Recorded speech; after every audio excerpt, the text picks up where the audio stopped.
Hello and welcome everyone to the Paranormal Nut Podcast. Well, actually, this isn't the podcast. This is going to be what I'm calling right now paranormal or a PNP extra, a Paranormal Nut Podcast extra. This is going to be something that's not really podcast worthy. It doesn't really fit into the format. Just something extra that me and Jim want to give you guys for content. And if you clicked on the video, you already know what this one's about. We're going to be doing a tier list of our favorite cryptids. Yeah. So this one's pretty exciting. We're going to get into it. What it is going to be, it's going to be one tier list. So me and Jim will average our answers. I think we're pretty much similar on most of these, but I know there's some. I'm not going to ruin the surprise that Jim might like more than me. But all right, right. So to kind of just jump right in, I think Jim, you were just in Mexico. A lot of Did feral you see dogs, any chupacabras while you were what? there? There was a weird dog out there. It was very it was more feral than usual. It definitely had mange. More feral than usual. A lot of them have mange out there, but this one was like extra mangy. So yeah. So obviously, the chupacabra, goat sucker, notorious for sucking the blood of farm animals, mainly goats, often depicted with either scales or leathery skin. I like this. It's kind of like almost like the poster child for cryptids. I think it's a good one. I don't love it. It's good. I'm gonna put chupacabra in the B tier. I remember it being way bigger in the early 2000s. Like people would talk about sightings of the chupacabra, and you don't see that as much. I'm gonna, just for nostalgia, I would put it at an A. Just because it's infamous. We don't have a B minus or B plus tier. I'll give you that. I'll put it at A. Just for nostalgia. I might be. It's like the Taco Bell dog. This is the Taco Bell dog, actually. Taco Bell dog with mange. Si no quiero Taco Bell. Is that how you do it in Spanish? Live Mas, my friend El Chupacabra. Live Mas. I might just be spoiled when it comes to cryptids, I guess. Yeah, he was. I just remember seeing a lot of things on the internet back in the early 2000s about the chupacabra. Like he was like the main one that you would have Bigfoot, but then you would have the chupacabra, and then of course the first cryptid I ever learned about was the Jersey Devil. Yeah. When we would always travel through like the Pine Barrens when Jim, I was a kid. Did you just segue? Did I just segue? That's my job. What? All right, guys, I'm out of here. All right, yeah. As you hinted, the Jersey Devil. Jim, tell me what you think about the Jersey Devil. We kind of already had a whole episode on it, but in tier wise, what do you think of the Jersey Devil? Just because I'm from the Northeast, he's going to be S-class for me. I mean, right? Like, I go about this in the podcast, and, the Jersey Devil really kind of rekindled my love for paranormal stuff, and it's such an iconic legend, so S tier all the way. And if I put it any lower than S, I might get attacked from people from Jersey and Philadelphia, so, Yeah, you don't want that. So going from two of the more iconic cryptids, this one, at least to us in America, isn't as well known, and I'm going to botch the pronunciation. This is going to be Mokele-mbembe. A.K.A. Harambe. No. Harambe. No. Watch it like... Not at all. Like 100 years later, Harambe becomes like a thing, like a cryptid. A cryptid. But yes, so those who don't know, Mokele-mbembe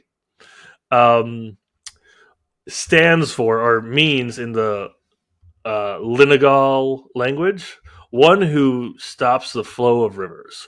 And this is in the Congo water basin, in the river basin, they see a massive dinosaur.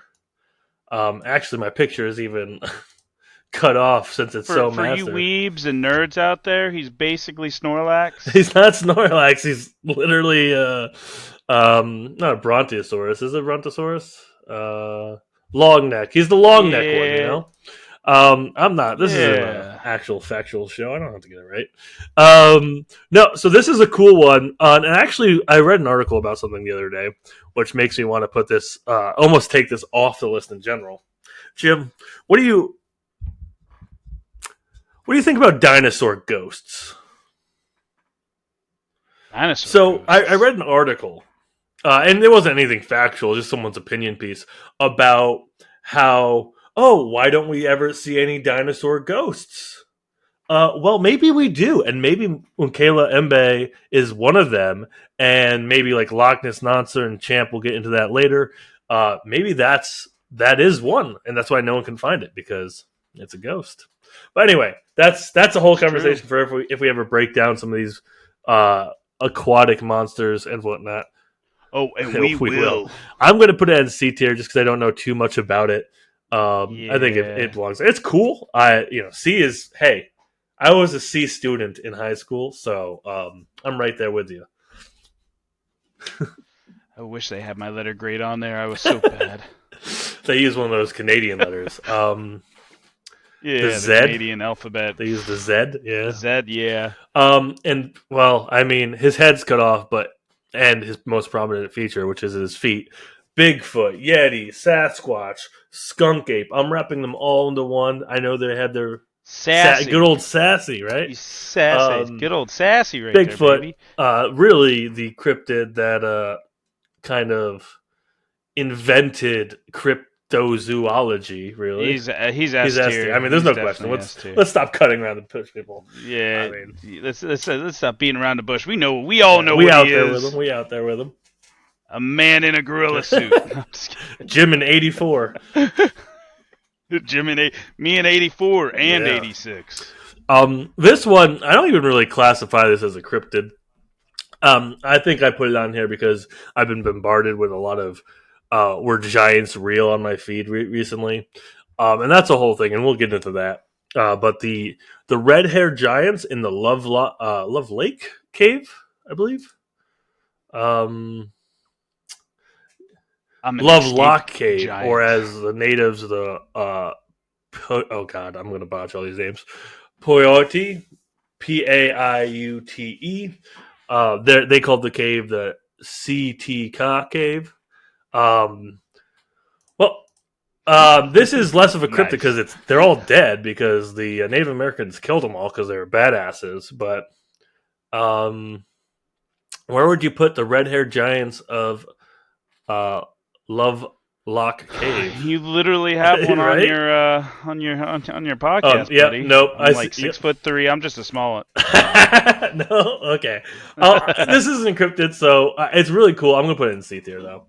Yeah, I was gonna say C. When you get into the giants and stuff, personally, he's my favorite. He's my favorite because it's me.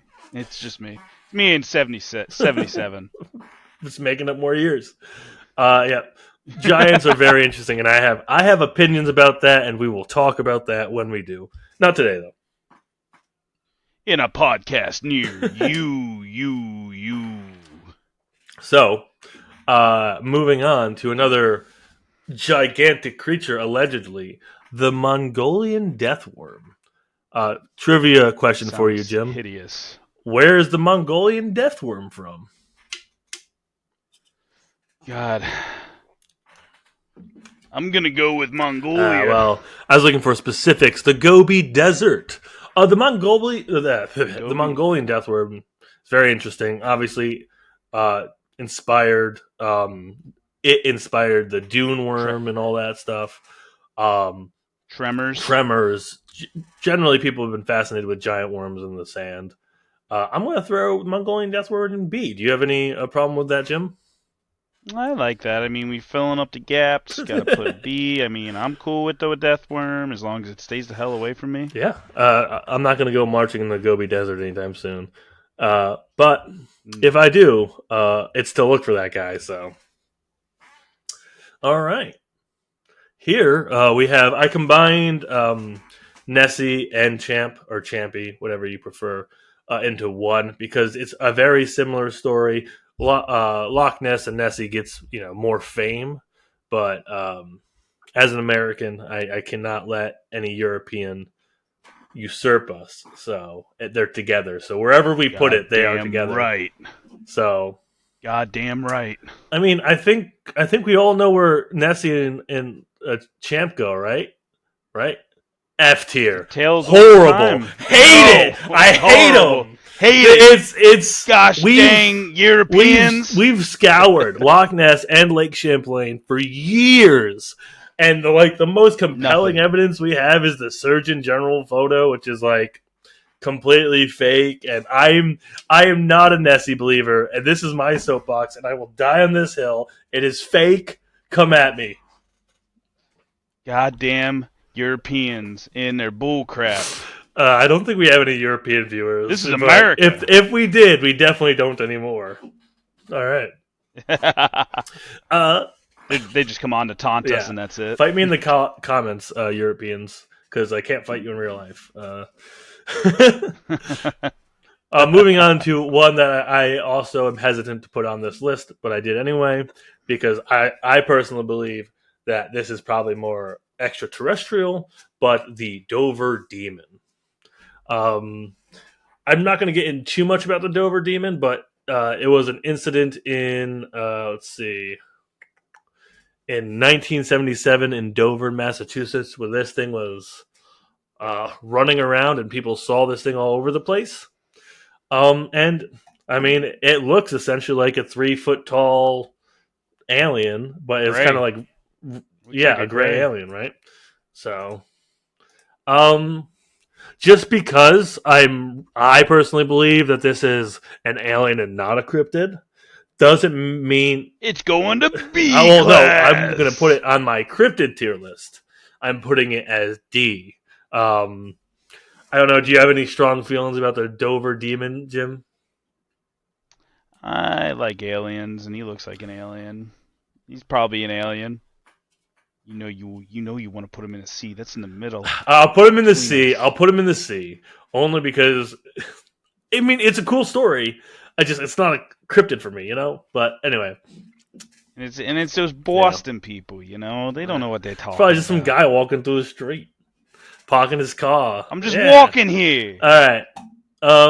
And obviously, we have up next, we have vampires. And the only vampire that truly has my heart over here is Robert Pattinson. Because he's the Batman, for the record. That's why he's on here. He is our Batman. He's S-Class. He's a goddamn S-Class. Robert Pattinson is S-Class. I will give you that. But the thing about vampires is...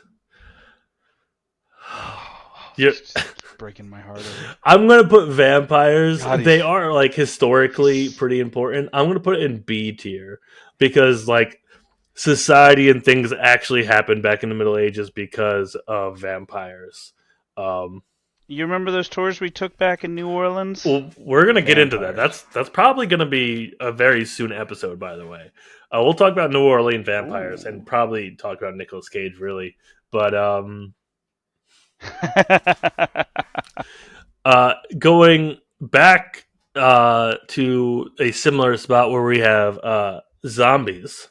Zombies, obviously, there's been forms of zombies throughout everywhere. But when we think of a classical zombie, we're thinking of the voodoo traditions down in Haiti. Yeah, Haiti, with the Haitian culture and stuff.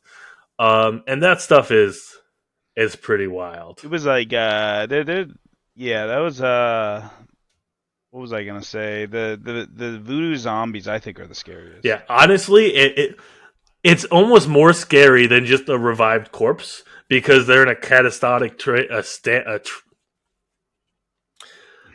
Thank you. Catatonic trance where they're very highly suggestible.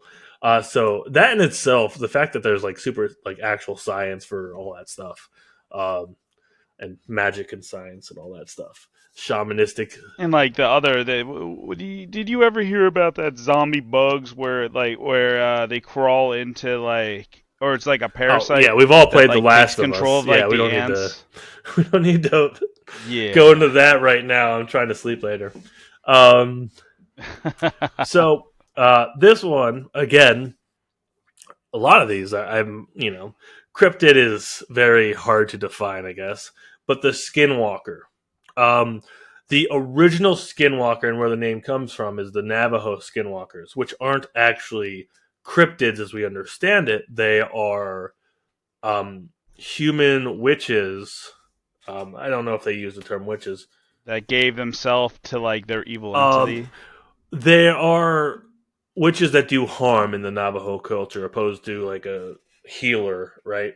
And so they could transmute Yeah. into various animals and stuff. But I think overall in today's lexicon, the skinwalker has been kind of assumed for any sort of um, shape shifting creature. So that kind of is the Yeah, it's like a mindless instead of being like having like a that it doesn't doppelgangers have. and stuff like that. Yeah. So I think it's really interesting. We've shown a few videos that are pretty scary on our pod. I'm going to throw Check Skinwalker's it out. Link in link in bio. bio. I'm going to throw it A tier. It's pretty dope. Yeah, I could agree. I could agree with that. Skinwalkers are good. So I'm going to tell you the pain I feel every time I'm talking about the Love Lock Cave, the Flatwood Monster, and the Love Land Frog. Land of Those 6 words now in my brain are like forever like mixed. So I will always be referring to like the Flatwoods Monster as like the Love Lake Monster, or like the Loveland Frog as like the Flatwoods Frog or something. But going back to the Flatwood Monster, this is a very interesting one. I think it's ultimately extraterrestrial, which wants to put it lower on the list. And then, if we had an extraterrestrial list later, we'd do that. But because the interesting about the story itself, it's such a cryptid story, with its like metal armor and stuff like that. So I'm gonna go ahead and put it B tier, only because it would be higher on the list for me if this was an all-encompassing list. But because I'm ranking this by my favorite Yeah. cryptids, and I'm not truly sold it's a cryptid, it has to go lower.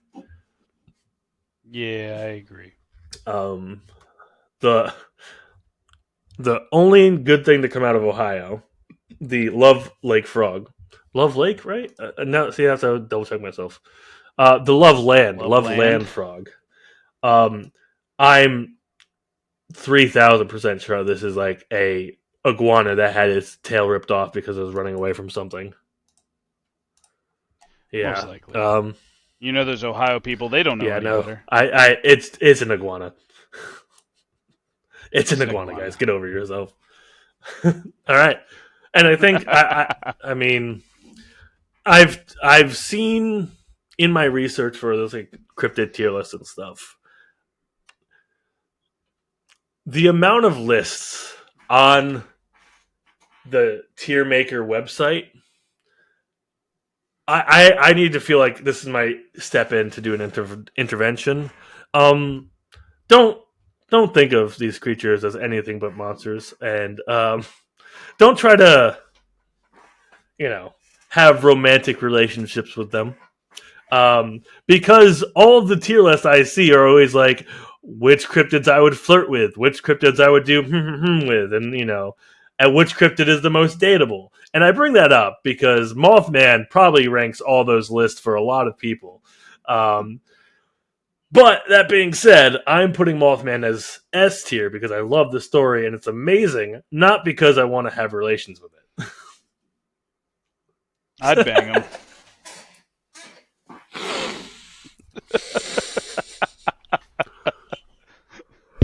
All right, moving on. I assume that's a S tier on you, Jim. I made those other lists. Oh yeah, those are all Jim's lists. I told him about this and he was practicing. He was very disappointed when I was just like, "Yeah, just general vibe. What do you think of the story? If it's real or not?" And he was like, "Nah, that's not what we're doing." Would I bang it? Question mark? Next one is very interesting. I mean, I It's the jackalope. I think they're really cool as like an idea. This rabbit with like antlers. It's like a reindeer Yeah, rabbit. but what it really ends up being is like a rabbit with like head cancer or something, because they have like Oh growths and yeah. stuff. So that's thinking about that and rabbits having like fatal diseases is not fun for me. So I'm gonna put that F tier, and we're moving on. I Yeah, love rabbits. this one's cool, and again, I don't even know if this is classified cryptid because this is really like a god to like Native American peoples, um, like the thunderbird, right? And I know Thunderbird, 1968 Thunderbird, baby. Go around doing donuts, drinking beer. drinking beer and Cops can't turning stop left. you. No, but the thunderbird is very sacred to their culture, and I think um, it fascinates me. Just the idea of this bird that heralds storms is very, very interesting, and I'm going to put it A tier. Yeah, so we are definitely going to talk. Jim, I'll let you introduce this one because you have some Sexual fantasies. preferences. I mean, normal things you would do with a cryptid that came out that could turn into Megan Fox. We're gonna go into Wendigos, guys. That Windussie. You know what I'm talking about. Okay. Native American cryptid. We all love it. We all want to be it. We all want to see it. I don't think Wendigos have any actual like shape shifting ability. You realize that, right? You mean these fantasies are for nothing? You said it once and you like made the TikTok and I'm like I think he's confusing skinwalkers and like the coyote. Wendigo's whole thing is their cannibalisms. Cannibal. You just killed all my Well, fantasies. I don't know. All in Maybe one there's foul some swoop. archaic text I missed that says they can transform into things. Yeah, that's Yeah. what it is. That's what it is, Okay. definitely. So Wendigos are really cool. I like the idea that they're like specifically in that winter setting in that cold Pacific Northwest when people do starve in the woods. So I have to go S tier with the Wendigo. I don't think any complaints over there, Jim. Yeah, I would say that. S tier's it's very, very popular cryptid. And the last one on the list is a relatively interesting one. Fairies, and I'm generally using the encompassing term for all the fae folk in the Celtic lore and stuff. That includes if you're familiar with like the dwarfs and other fae beings, not just the like pixies that we know that float around. I've seen some crazy things. I've seen a lot of very convincing elf footage of like I don't know if you've seen this one, Jim, where like one literally runs through someone's kitchen or something. Maybe Yeah, I yeah. think I've seen that before. So I've seen some things, but not completely compelling. Very interesting. There are the videos of the dwarfs, and the big thing about the dwarfs is they walk specifically like they do like a leg that stretches out to the side and they slink. And I've seen that in videos, and that's cool. But I'm gonna put B tier, no D tiers. So we can throw. What do we want to put in D tier? I think we leave it. You know what? Just so Europe doesn't hate us, we move Nessie up one. Fine for cultural impact and tourism. I'll move up Nessie one, and yeah, that's our list, everybody. The Paranormal Nut podcast Cryptid tier list. I'm going to share the tier list where you can kind of make your own. It's going to be in a link down below, and you can look at ours. You can comment. Tell us what you like. Tell us what you didn't like. We don't care. These are our opinions, and ours are right. And if it's popular enough, we'll make a podcast about it, and we'll do a whole hour on it. Whole hour. Well, whole single hour. Yeah. All right. That you'll probably watch 2 minutes of. thank you all for coming. This was very fun. We're going to do more like this. We'll probably do a ghost tier list, and then we'll probably do an alien tier list at some point. Thanks for coming by. I hope you have a good time. Love you guys.